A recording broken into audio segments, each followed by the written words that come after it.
Jharkhand police का बड़ा action देखने को मिला है। दरअसल पुलिस के लिए सिरदर्द बना कुख्यात गैंगस्टर अमन साहू का एनकाउंटर कर दिया गया है। गैंगस्टर अमन साहू आखिरकार मुठभेड़ में मारा गया। आपको बता दें पलामू के चैनपुर के अंधारी ढोडा इलाके में पुलिस और अमन साहू के बीच आमना सामना हुआ था, जिसमें गैंगस्टर को मौके पर ही ढेर कर दिया गया। रांची पुलिस की एक टीम अमन साहू को रायपुर से रांची पूछताछ के लिए ला रही थी। वहीं चैनपुर इलाके में पुलिस की गाड़ी अचानक दुर्घटनाग्रस्त हो गई। इसी अफरा तफरी के बीच अमन साहू ने एक पुलिसकर्मी का हथियार छीन लिया और भागने की कोशिश की। पुलिस ने उसे रोकने का प्रयास किया, लेकिन उसने पुलिस पर गोलियां बरसानी शुरू कर दी। खुद को बचाने और अपराधी को रोकने के लिए पुलिस ने जवाबी फायरिंग की, जिसमें अमन साहू को कई गोलियां लगी और वो मौके पर ही ढेर हो गया।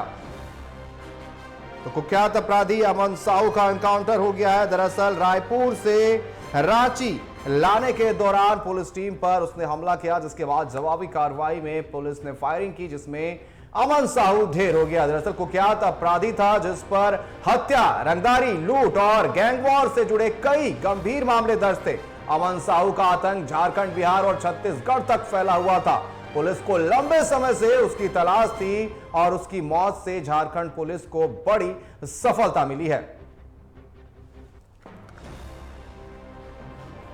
तो गैंगस्टर अमन साहू ढेर हो गया है। तस्वीरों में आप देख सकते हैं कि जब उसे रायपुर से रांची लाया जा रहा था, जिस दौरान एक घटना घटती है और बताया जा रहा है कि पुलिस का रिवॉल्वर छीन वो भागने की कोशिश करता है और पुलिस टीम पर फायरिंग भी करता है, जिसमें एक को गोली लगी है। जिसके बाद जवाबी कार्रवाई में पुलिस ने अमन साहू पर फायरिंग की और एक के बाद एक कई गोलियां चलाई, जिसमें अमन साहू ढेर हो गया। तो तस्वीरें आप देख रहे हैं, ये वही जगह है जहां पर यह एनकाउंटर हुआ है, जिसके बाद अमन साहू को अस्पताल पहुंचाया गया है। तो कुख्यात गैंगस्टर अमन साहू, जिसपे 100 से ज्यादा मामले दर्ज है, वो ढेर कर दिया गया है और इसको लेकर के हर तरफ चर्चा हो रही है। सदन में लगातार जो है लॉ एंड ऑर्डर को लेकर के सवाल उठ रहे थे। जिस तरीके से एनटीपीसी के अधिकारी को हजारीबाग में गोली मारी गई थी और उसके बाद लॉ एंड ऑर्डर को लेकर के सवाल उठ रहे थे, लेकिन अब सभी तारीफ करते हुए नजर आ रहे हैं डीजीपी की कि आखिर जिस तरीके से ये जो एनकाउंटर हुआ है और उसकी तारीफ हर तरफ हो रही है, चाहे वो सत्ता पक्ष हो विपक्ष हो, सबके तरफ से इस एनकाउंटर की तारीफ की जा रही है। और सभी ये कहते हुए नजर आ रहे हैं कि झारखंड में योगी मॉडल देखने को मिला है और एनकाउंटर में गैंगस्टर अमन साहू ढेर कर दिया गया है। और इस पर अधिक जानकारी के लिए हमारे साथ विशेष संवाददाता दीपक हमारे साथ फोन लाइन पर जुड़ चुके हैं। दीपक, जिस तरीके से कुख्यात गैंगस्टर जो सिरदर्द बना हुआ था वो एनकाउंटर में मारा गया, आखिर ये एनकाउंटर कैसे हुआ? बताया जा रहा है कि पुलिस का बंदूक छीनकर वो भाग रहा था, जिस दौरान जवाबी कार्रवाई की गई। क्या कुछ जानकारी है इसके बारे में? मैं बता दूं कि जो प्रथम दृष्टिया से देखने पे जो प्रतीत हो रहा है सामने से, और पुलिस अभी तक 100 मीटर के दायरे में अंदर किसी भी को पत्रकार को घुसने नहीं दे रही है। बता रही है, पुलिस बोल रही है कि अभी जो है सो जांच का विषय है। इसलिए हमले में एटीएस की जो टीम है उस पर सबसे पहले अगर बता दूं तो बांस के पेड़ को फेंका गया गाड़ी रोकने के लिए, और उसके बाद उस एटीएस की टीम पर बम भी फेंका गया और ताकि अमन साहू का जो गाड़ी है वो रुक जाए। सबसे प्रथम पहला बार ये हुआ। उसके बाद जब बम फेंका गया तो अमन बाएं तरफ से बम फेंका गया, जिससे जो स्कॉर्पियो 3 स्कॉर्पियो थी, बीच वाली स्कॉर्पियो जिसमें अमन साहू मौजूद था, उसकी शीशे जो थी वो टूट चुकी है। उसके बाद वहां से अमन साहू को मौका मिलता है, पुलिस जो थी असंतुलित हो जाती है और उसके बाद अमन साहू को मौका मिलता है कि वहां से भाग निकलने का। अपने बगल में बैठे जो एटीएस के जो जवान थे उनसे छीन करके उनका जो इंसास राइफल है वो छीन कर भागने लगता है और गोली भी चलाता है, जिससे जवान जो है उसके पैर में गोली लगती है। वो एमएमसीएच में भर्ती है अभी।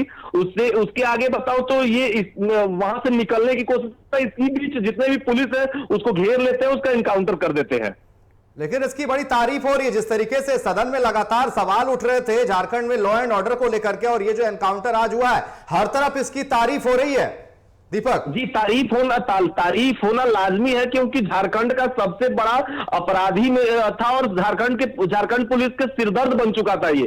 पलामू, गढ़वा, लातेहार में अगर बात करूं तो कम से कम दर्जनों आपराधिक इतिहास इसके रहे हैं और आपराधिक मामला इस पे दर्ज रहे हैं। बात करूं यहाँ NH 98 और NH 75 दोनों पे जो था, दोनों के टेंडर में काम करने वाले लोगों पर जाकर के गोली चलाने की बात हो और उनसे अवैध पैसे की उगाही की बात हो, उनसे पैसे मांगना, ये सब चीज का काम हमेशा पलामू में करते रहा है ये।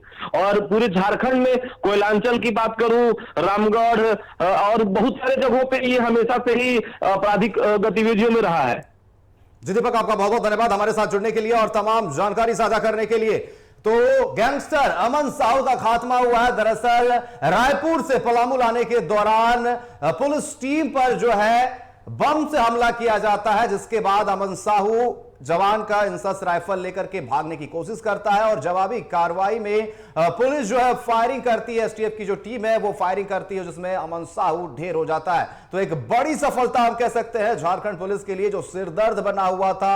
लगातार 100 से अधिक आपराधिक मामले इस पर दर्ज थे और लगातार इसको लेकर के सवाल उठ रहे थे और अब एनकाउंटर किया गया है इसका। तो बड़ी सफलता, हर तरफ इसकी तारीफ भी हो रही है। हालांकि एक STF का जवान जो है घायल हुआ है, जिसे फिलहाल इलाज के लिए अस्पताल में भर्ती कराया गया है, जहां उसका इलाज चल रहा है। लेकिन हर तरफ इसकी तारीफ हो रही है और हर तरफ चर्चा हो रही है कि ये जो झारखंड में गैंगस्टर अमन साहू का खौफ बढ़ता जा रहा था, अब वो खत्म हो गया है, क्योंकि एनकाउंटर में गैंगस्टर अमन साहू मारा गया है।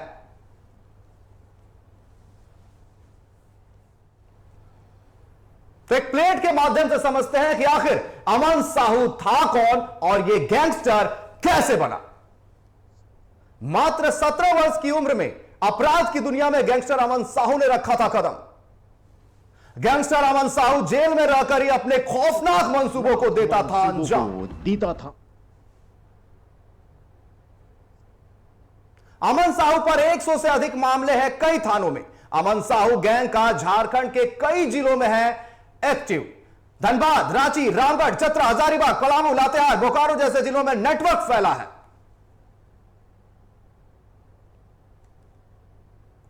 अमन के रडार पर कोल माइनिंग कंपनियां, कोयला व्यवसायी और ट्रांसपोर्ट फील्ड के बिजनेसमैन रहते हैं। साहू इनको अपना टारगेट बनाकर इनसे रंगदारी की मांग किया करता था। जो उसकी बात नहीं मानता, उसके गुर्गे उसे गोलियों से भून देते थे। अमन पहली बार 2019 में गिरफ्तार हुआ था, लेकिन 29 सितंबर 2019 को ही वह पुलिस की गिरफ्त से फरार हो गया था।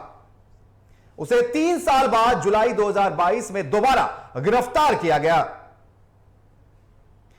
NIA ने अमन के कई ठिकानों पर कर चुकी है छापेमारी। 9 मई 2023 को हुए NTPC कंपनी ऋत्विक के प्रोजेक्ट को कोऑर्डिनेटर शरद कुमार की हत्या भी की थी, इसका भी आरोप है। वही शरद कुमार से 60 करोड़ की मांगी गई थी रंगदारी। गिरिडीह,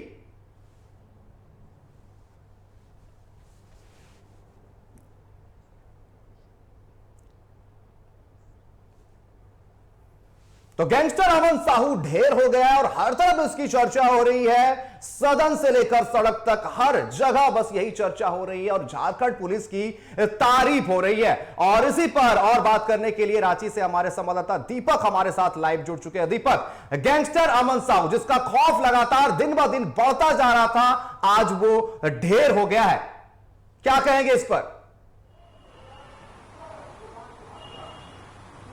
देखिए अनिकेत, ये पुलिस के लिए, झारखंड पुलिस के लिए एक बड़ी चुनौती बन गया था गैंगस्टर अमन साहू। और ये DGP अनुराग गुप्ता ने जिस तरह विधानसभा में कल यह बातें कही थी कि 3 जो संगठित आपराधिक गिरोह है, जिसमें अमन साहू, अमन श्रीवास्तव और विकास तिवारी, ये झारखंड पुलिस के लिए एक बड़ी चुनौती है और इनके कारनामों पर जल्द ही पुलिस लगाम लगाएगी। लेकिन 24 घंटे के अंदर जिस तरह से अमन साहू को रायपुर के जेल से यहां लाया जा रहा था रिमांड पर, और जो घटनाएं आज सुबह अहले सुबह पलामू में घटी हैं, तो अमन साहू उसमें पुलिस एनकाउंटर में मारा गया और ATS की यह कार्रवाई सही में काबिले तारीफ है, क्योंकि जिस तरह का खौफ 4 वर्षों से अमन साव एंड कंपनी जो थी, गिरोह जो था उसका, उसने पूरे राज्य भर में पुलिस कर्मियों के लिए ही नहीं, कई व्यवसायियों, कारोबारियों को खुली चुनौती दे रखी थी। और जिस तरह से जेल से ये अपने नेटवर्क का इस्तेमाल कर रहे थे और इंटरनेशनल कॉल के जरिए, आर्टिफिशियल इंटेलिजेंस के जरिए कारोबारियों को धमकी देते थे और उनकी रेकी करते थे और कई हत्याकांड मामले में इनका नाम आ रहा था। तो यह अमन साव का जो इनकाउंटर है, ये पुलिस के लिए एक बहुत बड़ी सफलता है। और आने वाले दिनों में भी जिस तरह से डीजीपी अनुराग गुप्ता ने बातें कही है कि विकास तिवारी और अमन श्रीवास्तव गैंग का भी यही हश्र होगा और 30 जो गुर्गे हैं अमन साव के, वो अब पूरे खौफजदा हो गए हैं और उन्हें यह भय सता रहा है कि कहीं हमें भी इनकाउंटर नहीं कर दिया जी जाए। बिल्कुल साफ तौर पर बड़ी कार्रवाई जो है दीपक की गई है। झारखंड पुलिस की तरफ से लगातार डीजीपी पर सवाल भी उठ रहे थे लॉ एंड ऑर्डर को लेकर के, और विधानसभा के बजट सत्र में यह मामला काफी गर्माता हुआ नजर आ रहा था। सीपी सिंह भी लगातार सवाल पूछते हुए नजर आ रहे थे, पक्ष विपक्ष आमने सामने थे लॉ एंड ऑर्डर को लेकर के। लेकिन अब जो है तारीफ की जा रही है। पहले यह सुनते हैं कि आखिर विधायकों का क्या कुछ कहना है अमन साहू के एनकाउंटर पर। हुआ ये बड़ी बात है। हमारी सरकार लॉ एंड ऑर्डर को लेकर गंभीर दिनों दिन होते जा रही है। इस यूपी में किनका सरकार है? यूपी में किनका सरकार है? माफिया बोल रहे हैं कि यही हश्र होना चाहिए माफिया। बिल्कुल सही बोल रहे हैं, इस बात में तो उनसे हम भी सहमत है। कहने नहीं, देखिए बस वही चीज नहीं है। अब जो घटना घटी है, पुलिस ने अपना काम किया, ये चीज हम लोगों को देखना चाहिए।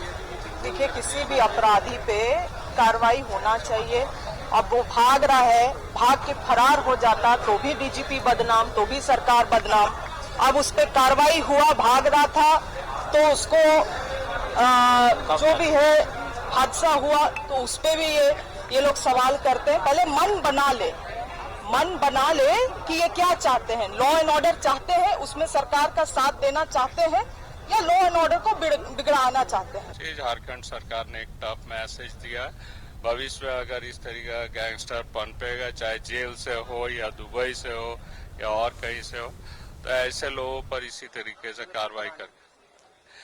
हमें नहीं मालूम है जो प्री प्लान है ना भागने के क्रम में हुआ है, लेकिन जो भी हुआ है हम समझते हैं जो समाज के लिए व्यवस्था के लिए गंभीर है। उसका आप लोगों ने प्रमाण भी आप लोगों ने देख लिया है। और यहाँ के लोगों के जान माल की सुरक्षा की जिम्मेदारी हमारे माननीय हेमंत सोरेन जी ने ली है और जिसे उन्होंने बोला वो करके दिखाया है। राज्य में भी अब योगी मॉडल चल रहा है कानून। नहीं, योगी मॉडल नहीं है, यहाँ से सिसिप चलता है, यहाँ पर हेमंत मॉडल चलता है। ठीक है ना।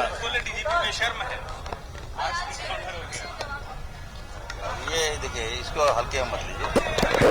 कानून कोई भी तोड़ेगा, पुलिस उस पर कार्रवाई करेगी। और जानकारी मिल रही है कि पुलिस के हथियार लेके भाग रहा था, छीनने का प्रयास किया गया था, पुलिस पे हमला हुआ था। पुलिस ने बचाव में क्या तो आपने सुना, चाहे सत्ता पक्ष हो या विपक्ष हो, सभी के जो विधायक है इसे सही करार दे रहे हैं। और चर्चा को आगे बढ़ाते हैं, दीपक हमारे साथ लगातार जुड़े हुए। दीपक, जिस तरीके से हम बजट सत्र की बात कर रहे हैं, सवाल उठ रहे थे, डीजीपी का जिस तरीके से बयान सामने आया था कि जो भी अपराध है वो जेल से मॉनिटर किया जा रहा है, इसको लेकर के सीपी सिंह ने बड़े बयान दिए थे, डीजीपी पर हमला बोला था। लेकिन अब सभी जो है तारीफ करते हुए नजर आ रहे हैं डीजीपी की।